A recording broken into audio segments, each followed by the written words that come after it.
Chapter 22, The Resistance Rising. Enlighten me, then, Potter, Draco said, closing the door to the reading room behind him. How do you think this would work, exactly? Potter raised his head slowly. What? Don't get excited. I'm not saying I'll do it, I just want to know how. In the name of Merlin's droopy wand tip. Even as he spoke, Draco could hear the familiar hum of muffliato, so he lowered his voice to finish. You think I could possibly get away with playing both sides? Fair question. Potter closed the biography on Helga Hufflepuff that he had been reading all day, and Draco settled into the armchair opposite him. They were alone in the warm, sun-drenched afternoon. Hermione was in the kitchen with Luna and Ginny, but Draco had already discussed all of this with her the previous night. I've been thinking about it, Potter continued, and Hermione's right. You're good at occlumency for our age, but I'm not Snape, Draco finished for him. Potter nodded. Exactly. Our plan can't depend on you being physically present in a room with a legilimens like Voldemort, Bellatrix, or Snape. They could force the truth out of you, and it would be far too dangerous. Potter tugged at a tuft of his messy hair, revealing dark circles beneath his eyes as if he hadn't slept well.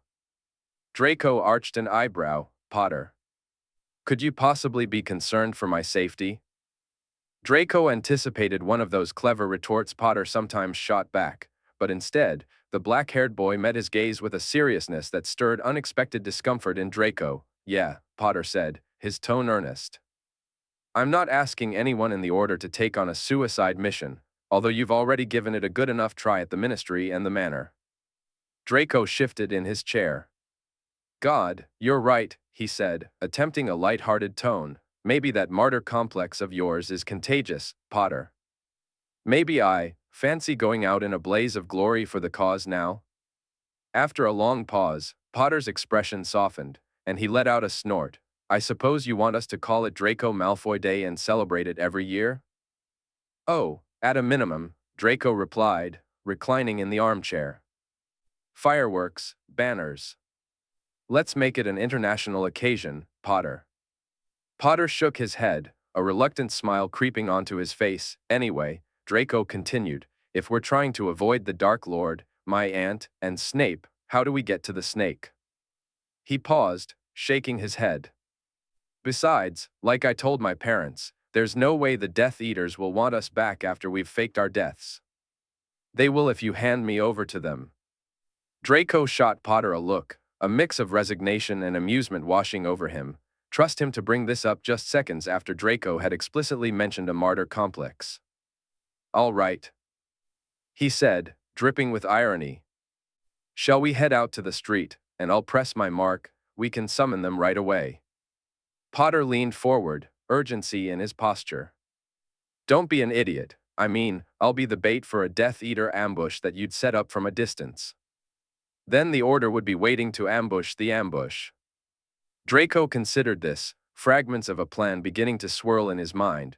If we want to get to the snake, he said slowly, the Dark Lord will need to come to the ambush site himself. It has to be somewhere the Death Eaters can't just grab you and disapparate off to him. Potter nodded. We'll need to control every aspect of it. And we should wait to make contact until after we find and destroy the cup. Then this will be our final assault. We lure Voldemort and the snake out, making him think he's caught me unprepared. We kill the snake. Then, Potter sat up straight, determination radiating from him. Then I face him. Draco felt a sharp twinge of apprehension at that thought.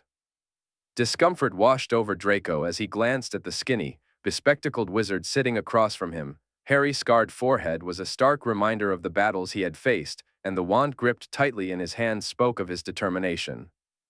Yes, Potter had escaped Voldemort time and again, but a narrow escape was nothing compared to standing his ground and dueling to the death. Draco had shared a living space with Potter for 6 months now, half a year filled with research and planning. Surprisingly good meals prepared by Potter, and a mutual understanding that kept Harry out of his and Hermione's personal affairs. They had fought side by side, shared laughs over Ernie Macmillan's antics and Sybil Trelawney's predictions. In those quieter moments spent cleaning up, they had chatted about Quidditch, NEWTS, and which jobs at the Ministry were the most appealing, or the most tedious. Draco hadn't just grown accustomed to Potter's hero complex, he had come to understand it, with the wireless, the Daily Prophet, and the Dark Lord's forces all conspiring to draw Harry into the open. Draco could see why Potter felt the weight of the world and all its casualties pressing down on his scrawny shoulders. After everything they had been through, was Draco really supposed to stand by and watch Potter die at the tip of Voldemort's wand, even if it was deemed his supposed destiny? He averted his gaze. "Yeah, well, let's not get ahead of ourselves with the ambush," he said, forcing his thoughts back to their plan. "The first step is for me to make contact with the Death Eaters, right? I need to let them know I'm alive and inside headquarters, and convince them that I'm still loyal." Potter nodded, his expression shifting to one of clarity. "You can pretend you've always wanted to take me down, like I suggested." Draco sighed. "I'm not going to act like I've been trying to kill you all along while we've been holed up here for months. That would just make me the world's most incompetent assassin." "I thought you already were the world's most incompetent assassin," Harry shot back, a grin creeping onto his face. "Hilarious," Draco replied, rolling his eyes. But Potter's smile faded as he grew serious once more. "So, what's your cover story, then?" Draco shrugged. "My parents assumed I stayed with the Order out of self-preservation. I'll use that as a starting point. Then, once my parents arrive, He grimaced as a sour taste filled his mouth. "I'll remember my passion for the Dark Lord's cause, or whatever it is." "We need a reason you haven't just pressed your dark mark, then," Harry replied. "Hermione has found a way to undo the enchantment. We can say she forced me to get rid of it last September, so I couldn't have summoned anyone, could I?" He paused, considering. "She should do my father's as well to keep the story consistent." Potter nodded thoughtfully. "It'll still take a lot of work to earn their trust, though. We'll need to build that up over time, feed them bits of plans that actually come true, so they know your information is reliable." He hesitated before continuing, "And the first impression is crucial. They'll need to see your face to know it's really you and not just one of us spinning a tale." "Yeah," Draco replied slowly, "we need to contact someone who can report to the other Death Eaters the way we want them to." "That's exactly what I was thinking," Potter said, grimacing. "Whoever it is will have to swallow a lot of lies pretty quickly." "That's not a problem," Draco said, mentally sifting through a list of names. "The Dark Lord recruits based on loyalty, not sheer deductive brilliance." "Who's the best option, then?" Harry asked. "That's the question, isn't it?" Draco said stiffly, tugging at a loose thread on the armchair. "I can't be sure. I wasn't exactly fond of those people as house guests. Dolohov was the one I knew best, and he's dead now." "But your parents have known them all for decades," Harry pointed out. "Yeah." Potter hesitated, his expression cautious. "Look, I know you don't want to lie to your mum and dad. But their information could be useful. Besides the Death Eaters, they might even know something about the cup or the snake that we don't." He nudged his glasses up with a knuckle. "But you'll need to be on good terms to ask about that sort of thing." Draco tugged at the chair's thread again, deep in thought. Draco tugged at the loose thread of the armchair more violently. Maybe we could reach out to the Death Eaters, share the information, plan the ambush, do it all without my parents knowing." The silence from Potter felt deafening. Draco couldn't bring himself to meet his gaze. "I know you don't like my parents, Potter, and honestly, I don't expect you to," he added stiffly. "But they're still my parents. They'll never join the Order, but I think I could convince them that hiding at headquarters is the safest option for our family. That's what I want them to do. Just stay put until it's all over, one way or another." As for the information, Draco picked at the armchair with increasing ferocity. "I'll only tell them part of the truth, all right? I'll say I'm blending in with the Order but not truly loyal, so I can ask questions and get your details. But I don't want to involve them in our plans when they don't know what's really happening." "All right," Potter replied, "we'll handle it ourselves. They won't be part of it." Draco glanced up from the chair's now tattered upholstery. Surprised to see no trace of annoyance on Potter's face, He had expected Potter to insist on including his parents for validation, but instead, he found only understanding. Then it hit him where they were sitting, inside the very house where Potter's own parents had been murdered. Of course, he would understand the need to keep family out of harm's way.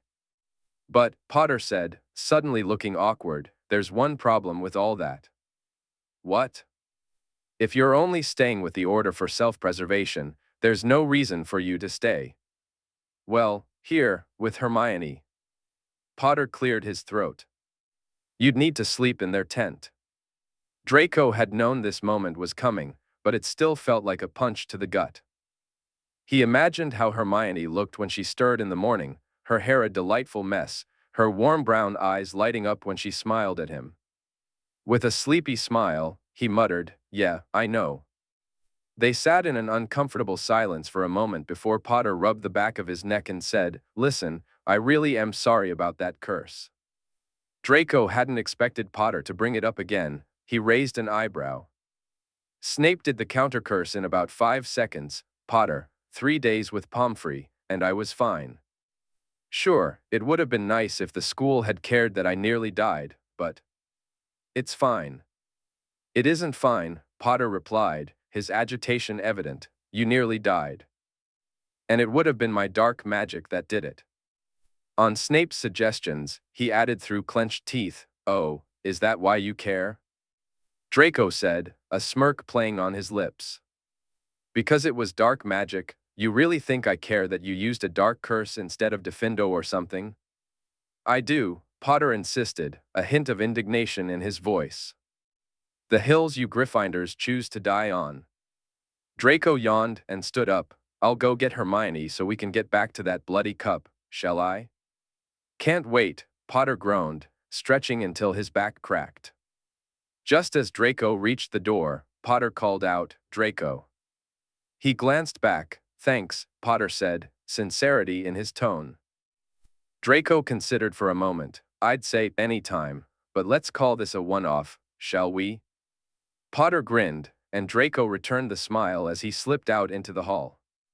The first weeks of January flew by in a whirlwind of Order activity. Hermione, Harry, and Draco continued to brainstorm locations for Hufflepuff's Cup, but with headquarters buzzing with energy, they often found themselves distracted by the ambitions of others. Most excitingly, supplies had begun to trickle in from anonymous donors. Despite Aberforth's gruff demeanor, he was somehow managing to connect with sympathizers at Hogwarts, Hogsmeade, and beyond, generous supporters. Each day, parcels of gold and food appeared at their drop location several miles away. Occasionally, they came across owls that had been entrusted to the Order. One memorable morning, Hermione stumbled upon a dozen live chickens housed in a handmade coop. She and Harry had to dismantle it before they could apparate it back to headquarters.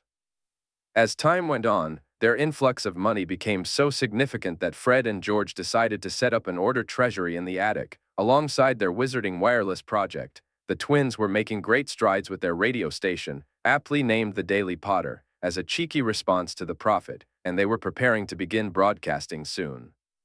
Meanwhile, Ginny and Luna were busy mapping out distribution routes for their flyers and drafting the leaflets themselves.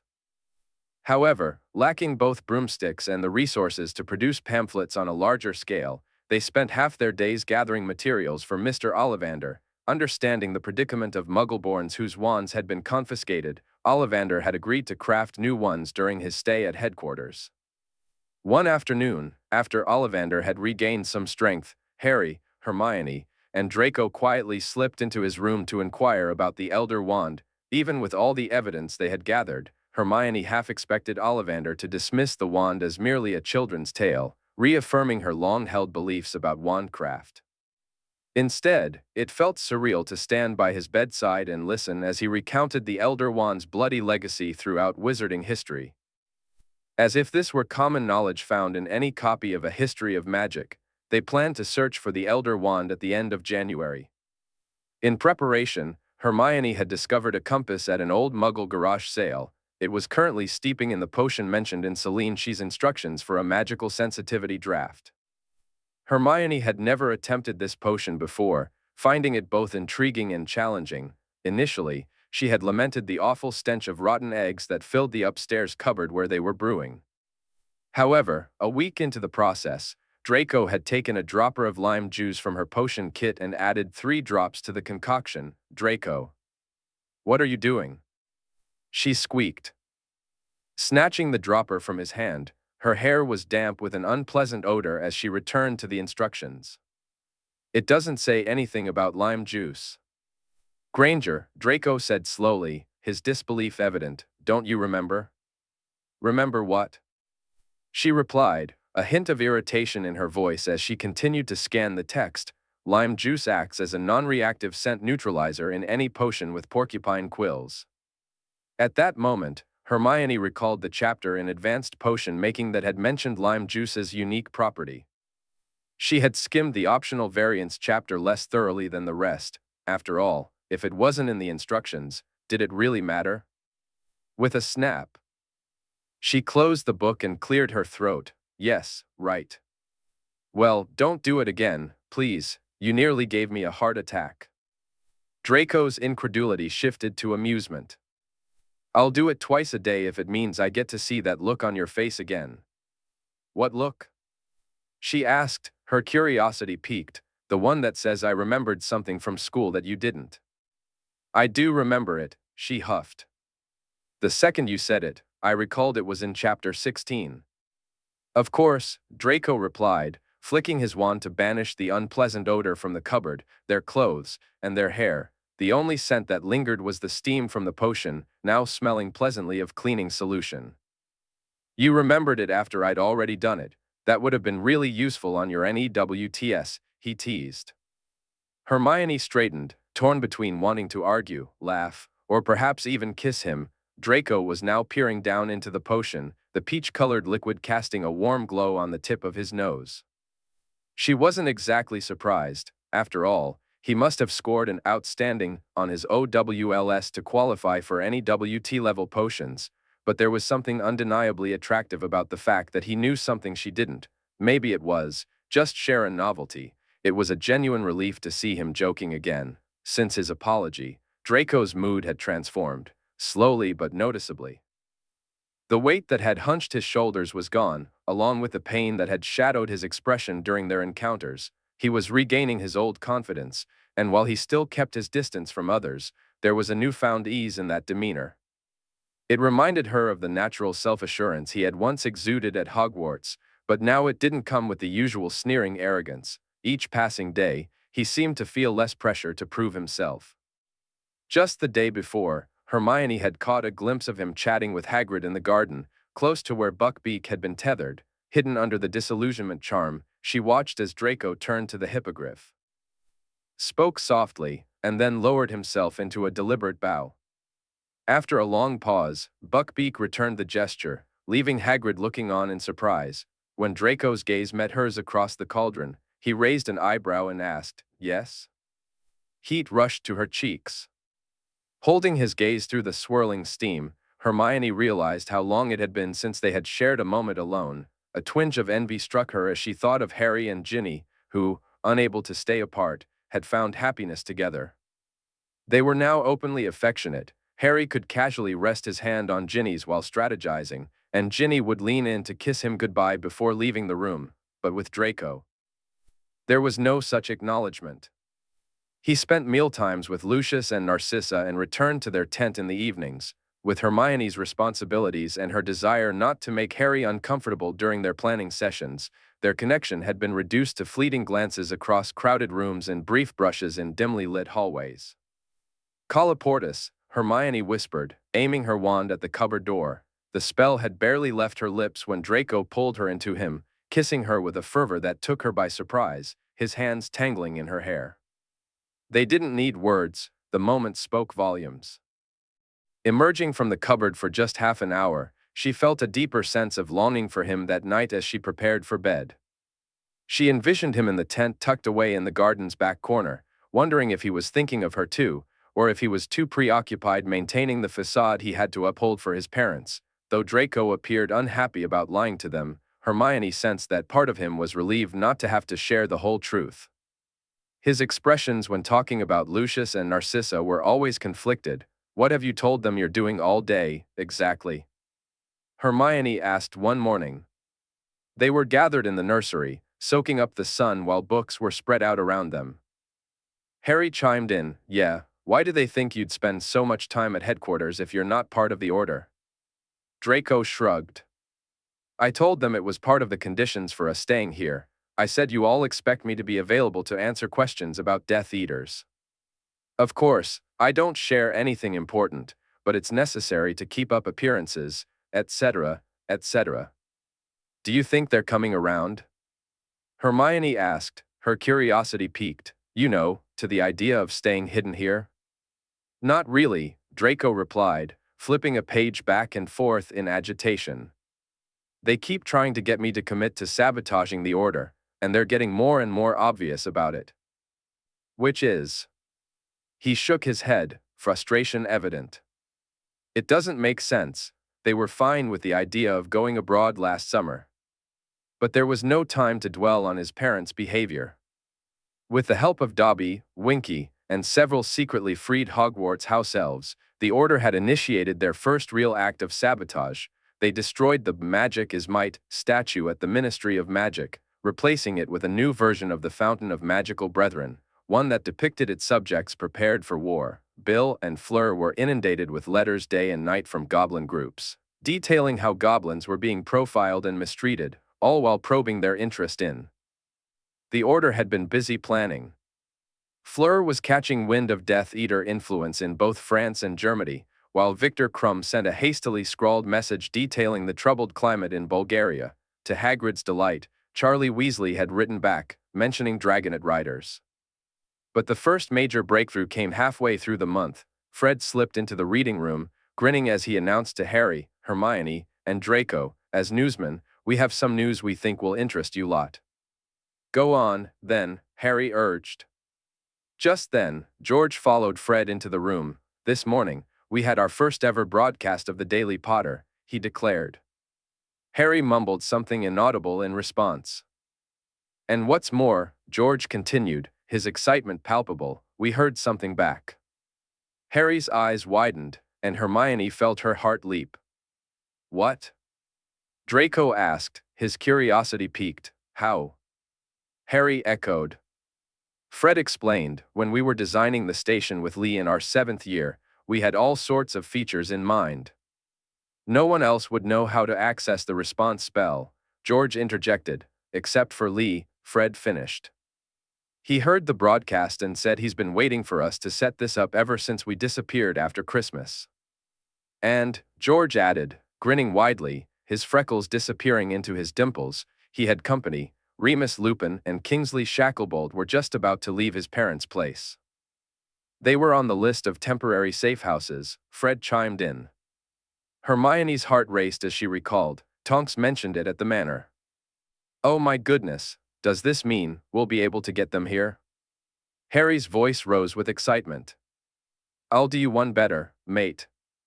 Fred swung the door to the reading room wide open. Hermione let out a small scream and jumped to her feet. In the hallway stood Lee Jordan, his hair pulled back, Kingsley Shacklebolt towering above them with his bald head stretching into the shadowed heights of the hall, and Remus Lupin, looking a bit shabby in his robes but smiling kindly. That night, they transformed half of the tense kitchens into a bustling hub, preparing a welcome feast for the Order's newest arrivals. Draco decided to dine with his parents in their tent that evening. When they learned of the arrival of a werewolf, Lucius and Narcissa appeared quite content to remain there. Potter has filled us in on the basics of your plans, Kingsley said in his deep, calm voice, and they sound like a solid start. We won't sugarcoat it, Lee replied, grimacing. Things are bad out there. We were incredibly lucky to catch that broadcast when we did. The Snatchers have upped their game. They're now raiding houses, random ones. The focus on civilians is deeply concerning, Lupin said, settling back onto the sofa with a weary sigh. These are witches and wizards with no prior ties to the Order. The raids are based solely on suspicion and association, which only serves to drive people into isolation. The civilian safe houses simply won't be safe anymore, and the Death Eaters' numbers have surged at an alarming rate over the past 2 months. Kingsley nodded in agreement. There have been gatherings of thousands in London. Thousands? Harry echoed, horrified. Thousands of Death Eaters? Lupin and Kingsley exchanged a significant glance. Not exactly, Lupin clarified. Very few of those people would identify as Death Eaters. Most wouldn't dream of hunting Muggles or killing for Lord Voldemort, and these meetings never occur under Voldemort's name. They're sanctioned by the Ministry, using the same rhetoric that was present at the Christmas Gala, in defense of magical unity or solidarity among wizard kind. You see the pattern. But the support they've garnered reflects the Ministry's influence, particularly from the Prophet. Thousands of people bought into that nonsense, Skeeter wrote. Ginny exclaimed, appalled. I thought people were smarter than that. Lupin managed a small smile. Tens of thousands nationwide, he reminded her, thousands in London alone. A cold hush settled over the front room. Hermione's fists were clenched tightly. Headquarters had been bustling with activity over the past few weeks, and for a moment, it felt like they were truly making progress against Voldemort's growing power. But now, with a dozen or so people crammed into the small space, it all felt so limited. I think, Professor McGonagall said sharply, that you might be interested in the work I've been doing since my arrival. Don't you agree, Mr. Potter? Yes, Harry replied immediately. Kingsley, Remus, it would be a huge help if you could join Professor McGonagall from now on. Lee, you're with Fred and George. Make sure Kingsley, Remus, and Minerva get everything they need from the Treasury. That's our top priority now. Hermione jotted down the notes. Professor McGonagall had identified several potential safe houses, mostly abandoned buildings in remote areas that could be easily renovated with a bit of magic. What about our mum and dad? Ginny asked from Harry's side. Is there any news about everyone in Aszkaban? Wait a second, Fred said slowly, turning to Kingsley. You were a top orer, Kingsley. Does that mean you've been to Aszkaban? Kingsley looked at Fred with a resigned expression, as if he had anticipated this question. Yes, I have. So you know how to get there, George chimed in, his excitement growing. The atmosphere in the room shifted. Everyone was sitting up a little straighter now. Would a rescue be possible? Bill asked. No, Kingsley replied heavily. The Dementors have been breeding for years. They know not to attack Ministry members and Death Eaters. No, but for everyone else, the place is so thick with them that you wouldn't even make it to the entrance. He surveyed the room. Even if all of us cast fully corporeal patron uses, it wouldn't be enough. Believe me, Lupin said quietly, his voice tinged with defeat. If there were a way to get to Tonks, but I visited Sirius's cell once, after the First War, the situation is unimaginable. We'd need a force of hundreds to stand a chance, Kingsley stated, his voice heavy with reality. In that moment, the tiny bubble of hope swelling in Hermione's chest burst. She cast her gaze down at the scattered papers in front of her, attempting to concentrate on the plans rather than the haunting thought of Mr. and Mrs. Weasley trapped in their cells, their minds tormented daily by Death Eaters. All right, Harry replied, though the bitter disappointment was clear in his tone. But what are these interrogation reports, Kingsley? Kingsley shrugged, his broad shoulders rising and falling. It's nothing we didn't expect. The Ministry wants to keep the outrage over Malfoy Manor alive. For weeks, the Prophet has been printing countless interviews with burn victims and grieving families, all of whom blame Miss Granger for the attack. Yes, we've seen those, Luna remarked distantly. The journalism is quite terrible. And, Lupin added, there have been multiple reports about you two leaving Hogwarts. He nodded toward Hagrid and McGonagall. Terrible journalism it may be, Luna, but their motive is clear. They're trying to cultivate the idea that enemies are everywhere, and that we desperately need unification under a strong leader. Wow, Harry said, his voice dripping with irony. I wonder where they'll suggest we find this leader eventually. Lupin nodded in agreement. Exactly. The Prophet is polishing Voldemort's image day by day. They mention his special award for services to the school at Hogwarts, remind readers of his unprecedented number of OWLS and NEWTS. They've practically turned him into an overzealous magical theoretician. He let out a humorless laugh. But of course, they never mention the murders from the First War. Instead, they continue to push this new theory that Harry was prophesied to bring about the downfall of the wizarding world. Kingsley's brow furrowed deeper. I'll admit, though, it's hard to see where Voldemort fits into all of this. It's difficult to grasp what he could possibly be doing right now that's more important than takeover. Harry and Hermione exchanged worried glances, but before they could respond, Bill interjected. What about Ron? He asked, his voice laced with concern. Has anyone seen our brother or heard anything about him? I know one thing, Lee said, a note of regret creeping into his tone. There were snatchers lurking near the burrow, the night of the fight at Malfoy Manor. I tried to head there, thought you three might not have heard the news. But I ran into 8 or 9 snatchers camped out in Ottery Street, Catchpole. They were already on their way to the burrow. I barely managed to disapparate in time. And what about Hogwarts? What's happening there? Harry asked, searching for any hint that Ron might have shown up at school. My little sister's in her 5th year, Lee replied, and the last I heard from her, it's absolute chaos. Especially in Slytherin. Those Slytherin girls are reeling from Pansy Parkinson landing in Aszkaban for helping the Order of the Phoenix. Lee let out a disbelieving laugh. I wouldn't have believed it myself, so half their house is buzzing with questions about what went down at the gala. That idiot Crabbe couldn't keep his mouth shut, saying the fire was worth it if it shows people what the Order is really like. Apparently, he and Goyle got into a fistfight right in the middle of the Great Hall. Goyle's dad is still in Street, Mungo's, and Goyle was yelling that Crabbe set the curse off himself. Well, he did, Harry said darkly. Not surprising. Lee shook his head, but other kids were there with their families, and they swear they heard Hermione's voice cast the spell. Hermione's stomach dropped. What? She exclaimed. Her voice trembling. Why would they say that? Lupin sighed.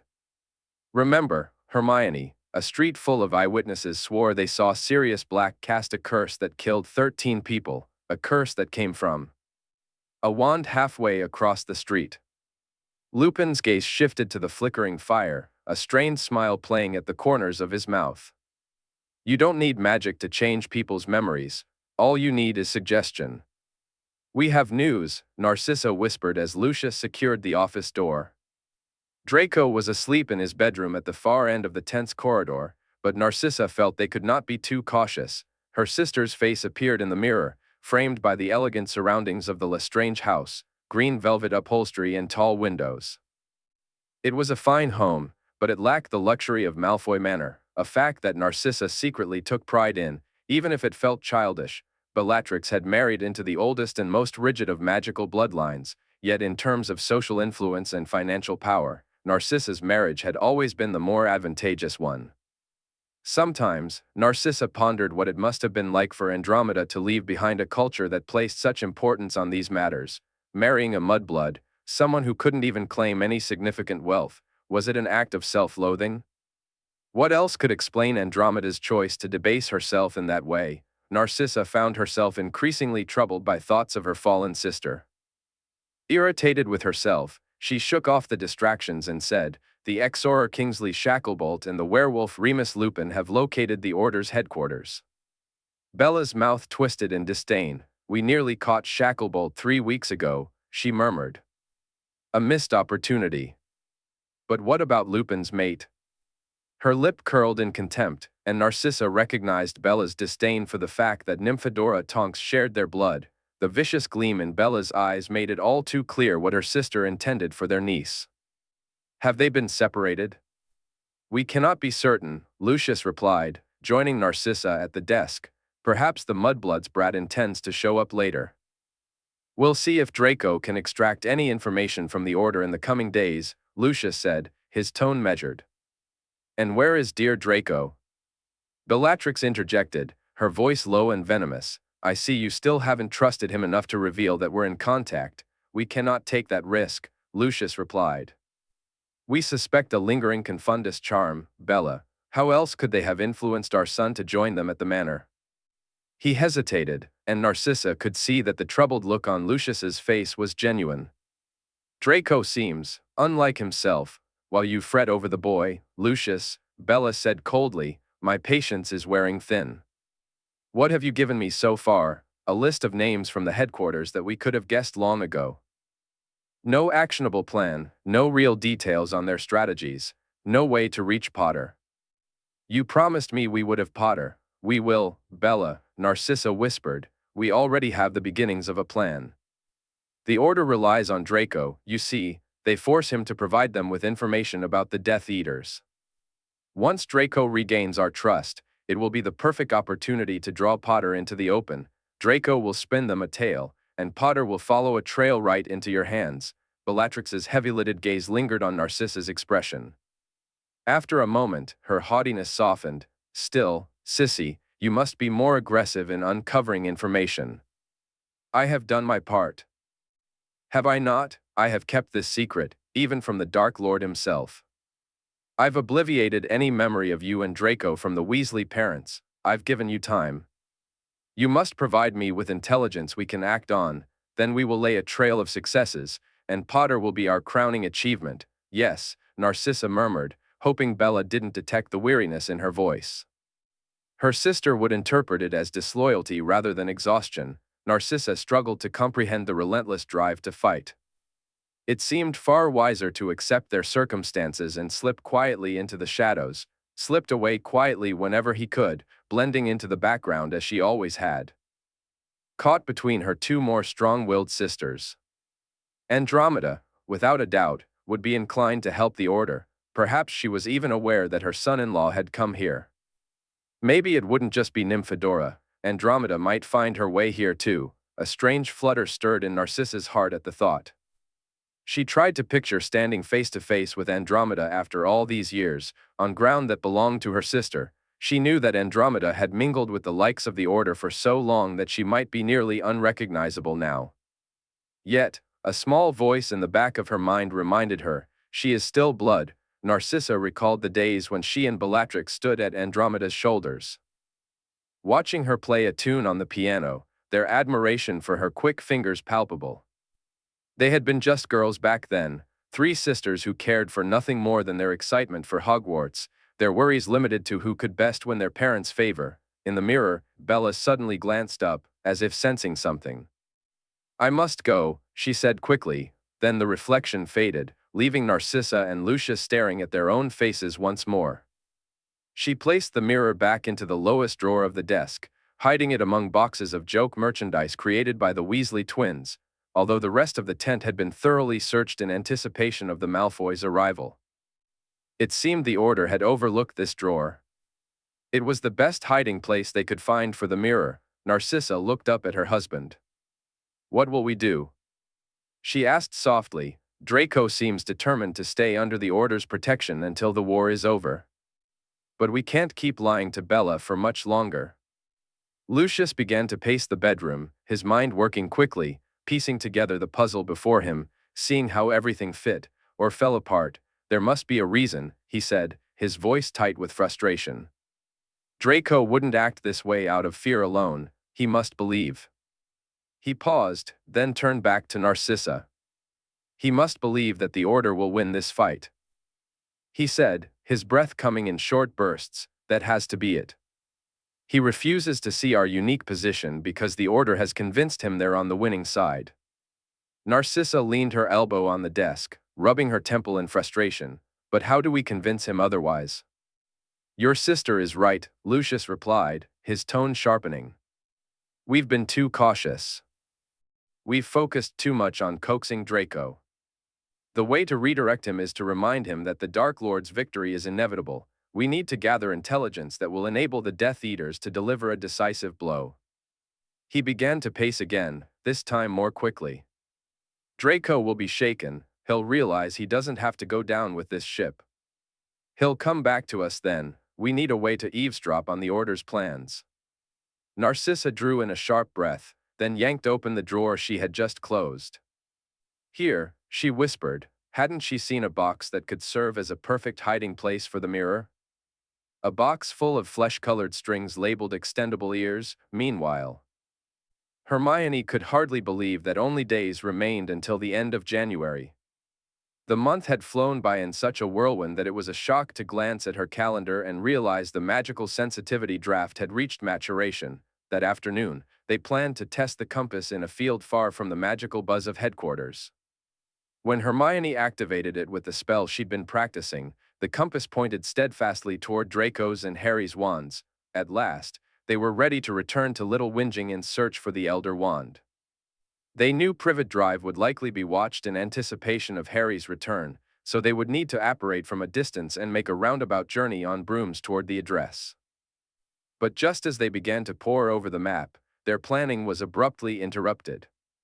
Ginny burst into the room. Hermione's bedroom was filled with a sense of dread as she stared at Ginny, her face a mask of terror. "What?" Harry exclaimed, jumping to his feet. "What happened?" Ginny shook her head, waving her hands frantically, urging them to follow her downstairs. They hurried into the front room, where the order was gathered around the coffee table. The warm glow of the setting sun cast a reddish hue over the scene, and as they parted to make way, Hermione felt her breath catch in her throat.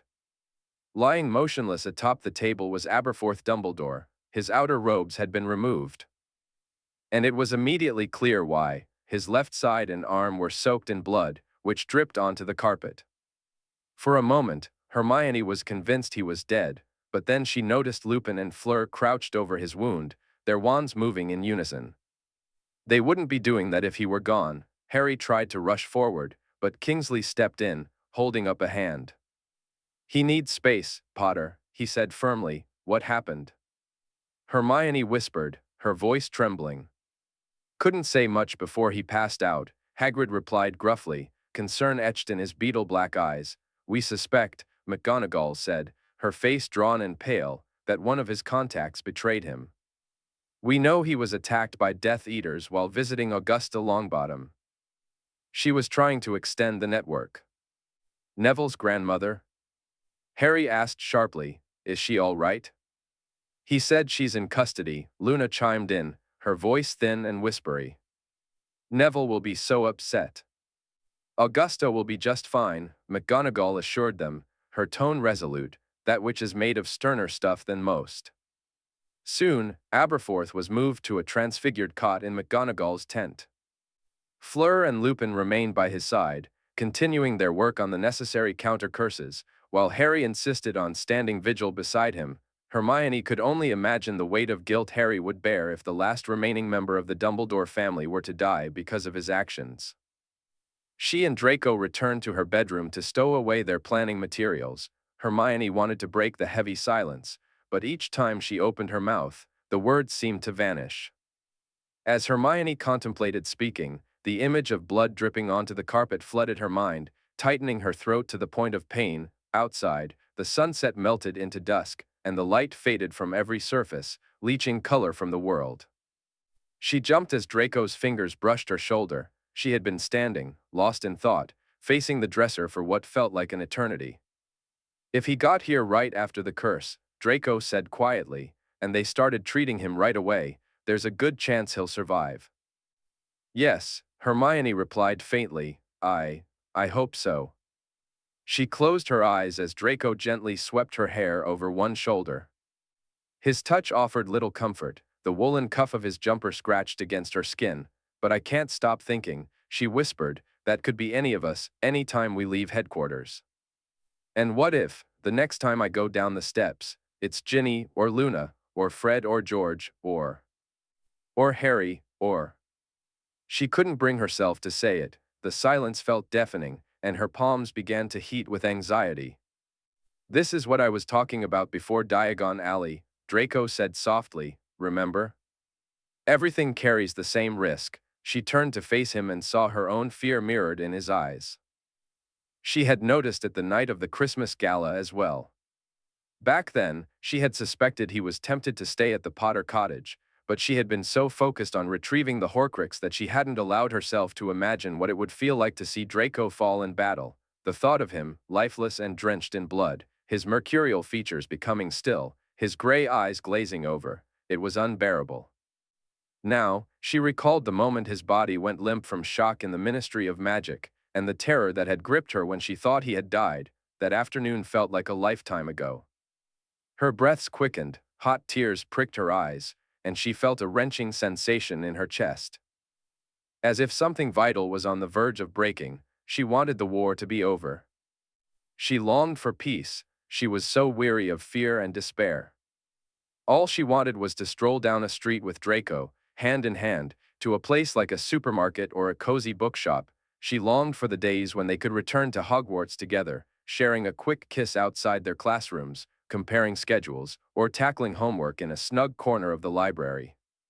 She yearned to take him to the restaurants her parents adored in her small hometown, and she wanted to explore the places he cherished as well. Their secrecy felt more suffocating than ever.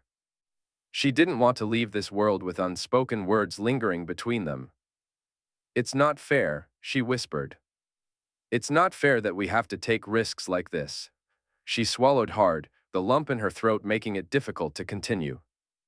"I don't want to risk losing you." Draco gently cupped her face, his touch delicate and tentative, as if she were made of snow and he feared she might melt away. "I know," he replied, each word trembling. "I can't lose you." In a rush of emotion, Hermione leaned in, their lips meeting in a clumsy tangle of teeth and warmth. He pressed closer, grounding them both with a sense of urgency.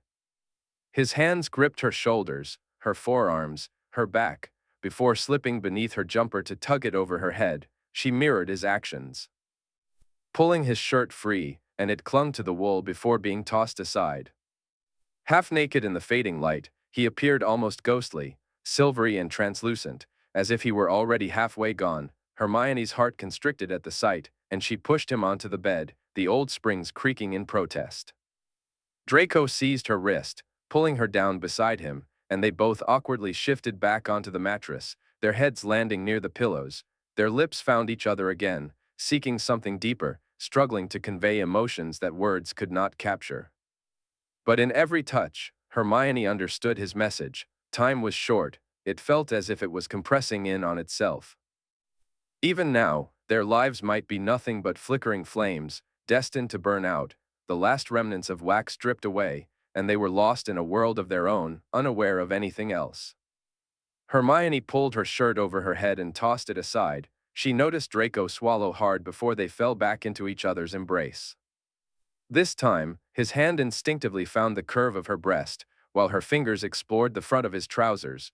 They had touched like this before, tentatively, curiously, during those chilly December nights, but never with such urgency, as if the need to connect had become a pressing imperative.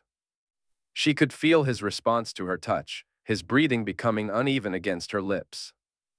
After several minutes, he pulled away, his cheeks flushed, eyes sparkling. One hand rested on the button of her jeans as he whispered into the darkness, "Should I?" The sudden break in the silence made Hermione acutely aware of her body, the shape of her knees on the patterned bedspread, the awkward positioning of her shoulders. Doubts crept in, and she wondered if fear had driven her into this moment of desire, if they were both acting for the wrong reasons. Hesitantly, she stilled her hand, her nerves rising. Draco sensed her hesitation immediately. "We don't need to," he said, his voice low and steady, though still tinged with emotion. "Have you done this before?" "No," she replied. Have you?" He nodded, and a wave of self-consciousness washed over Hermione. Unwillingly, she conjured an image of Draco with Pansy, and yet, strangely, that thought only intensified her longing to touch him again. Her curiosity and desire had been building for months, and she felt a newfound determination. "I do want to," she said, more firmly than she expected, "but since I don't have much experience, I might not be very good at it, so," she trailed off, caught in the moment. Draco smiled, the moonlight catching one of his incisors, his gray eyes unmistakably fond. "What?" she asked, feeling a flutter of nerves. "I won't be grading you on an OWL scale, Granger," he teased, causing a laugh to escape her lips unexpectedly. "Unless you'd like me to," he added, eliciting another laugh from her, which made Draco chuckle too. They melted back into each other's embrace, his smile brushing against her cheek, her jaw, and her neck. Slowly, Hermione felt her muscles relax. She reached down and undid the button on her jeans, shimmying out of them in a way that felt both awkward and amusing. The fabric snagged at her ankles, and they both paused for a moment, caught in their own worlds of undressing, as if this were just the end of an ordinary day. But soon, they turned back to each other, and she could feel the warmth and softness of his body against hers. For the first time, she sensed her own nakedness like a mantle draped over her. "Here," Draco said softly, the sound reminiscent of wood brushing against wood in the dark. He retrieved his wand from the bedside table and passed it gently over her stomach, a contraceptive charm, she assumed. She kissed him once, then again, softly at first, then more deeply, intertwining her fingers at the back of his neck as she lowered herself onto the bedspread. His knees settled between her own, and she felt the tip of his nose tickle the space behind her ear as his lips, warm and inviting, pressed against her neck. Their hands moved in a matching rhythm, uncertain and somewhat clumsy in the dim light. But as time passed, touching no longer felt like enough. A fluttering sensation stirred low in her torso, and she whispered, "I want to." He froze, then nodded, swallowing hard. With deliberate care, he drew back from their kiss and, slowly, began to fulfill her request. At first, she clutched tightly to the bedspread, but as the moments stretched on and her breathing grew deeper and steadier, her grip relaxed. Draco's expression softened as he watched her, clearly sensing her discomfort. "Better?" he asked. She replied in a small, unsteady voice, yes, I like it," and he looked down, a mixture of relief and tenderness crossing his features. Stabilizing himself by shifting his knees. With his face turned away, Hermione hesitantly reached up and brushed the sweat from his forehead. It felt oddly normal, this simple gesture, given the circumstances of their closeness. Hermione had always read about the wild abandon often depicted in these moments, but she felt surprisingly clear-headed, in control. Each pleasurable sensation flowed through her without overwhelming her. She found herself reflecting, almost as if from a distance, on how life is divided into moments of before and after. She knew she would always remember this, the way he touched her with the carefulness of an archaeologist handling a precious artifact, and the way she smoothed his hair back from his brow. The heart of their tenderness seemed to pulse defiantly amidst the chaos of war. Then Draco looked back at her, and their eyes met, dissolving her swirling thoughts. In that instant, it was just the two of them, and nothing else mattered. His gaze was both intense and wild, mirroring the waves of trust and desire that surged between them. They both wanted and had each other, and though tomorrow was uncertain, it couldn't reach into this room to snuff out the light of the present. For now, at least, they were safe from that. Draco had imagined that with the compass in hand, locating the Elder Wand would be a simple task. After all, they were in a Muggle part of London. How much magic could possibly be there? The answer, as it turned out, was quite a bit. He, Hermione, and Potter spent 3 long weeks scavenging for stray nuts and other forgotten items. One day, after searching all day for an ordinary drinking glass that had been enchanted with a self-cleaning charm, Potter's frustration boiled over. He smashed the glass against a nearby brick wall, provoking a pack of massive dogs hidden in the garden, who erupted from the underbrush and barked furiously, forcing them to flee. When they returned to the Order, they spun a tale about scouting new locations for safe houses in the middle of all that chaos. The wilderness, to Draco's relief, his parents believed the story he had crafted. They had become increasingly protective, even paranoid, since the attack on Aberforth. In fact, they seemed more shaken by the incident than Aberforth himself. The man had survived, though his left hand now hung limply by his side, the nerve damage irreversible. Most afternoons, he could be found grumbling about being stuck away from his beloved goats. Draco's parents, however, held a different perspective. If the Order can't even protect a Dumbledore, his father insisted one night in their tent, pacing anxiously, "What makes you think they can protect you?" "Think, Draco, the Order of the Phoenix is just a handful of wizards, most barely of age, confined to a single cottage. The Dark Lord has control over the Ministry, the Prophet, and countless bounty hunters. His influence reaches everywhere." His mother added softly, sipping her glass of wine, "The Prophet reports that Dewhurst has been named head of international magical cooperation. Soon, they will establish networks abroad. Once the Order collapses, there will be nowhere left to run." Yet their words only fueled Draco's determination to locate the remaining Horcrux and the Elder Wand. They were closer than he had ever dared to hope to sever the Dark Lord's ties to immortality, and if they could find the unbeatable wand, if they could somehow win its allegiance from Snape, perhaps Potter would stand a chance against him. Then, in mid-February, on an otherwise unremarkable street in Surrey, Hermione let out a startled cry. Draco spun around, squinting into the dimming light. The days were growing longer, but darkness had already fallen. This was meant to be their final search before returning to headquarters for the day. He had just placed their donated brooms beneath the invisibility cloak while the others followed the compass, but at the end of the road, Potter was frantically waving his arms. Draco's heart raced. Surely not. Surely it was something else entirely, magical debris. He tried not to let his hopes soar, but as he grabbed the cloaked brooms and sprinted to the end of the road, he caught sight of it in Hermione's hand, 15 inches of pale, dirted wood. Is it the right one?